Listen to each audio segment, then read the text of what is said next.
Hey, welcome back to our channel. In this video I will show you how to extend RAM on your XIAOMI 15T.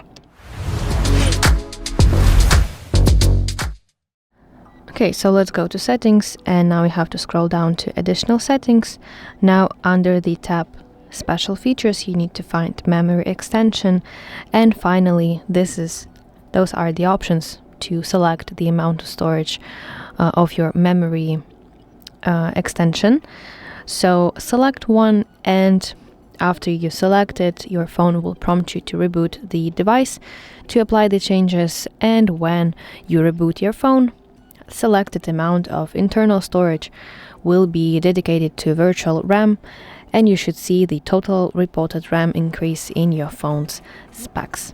So that's it. Thank you for watching. If you found this video helpful, please like it and subscribe to our channel to see more content like this.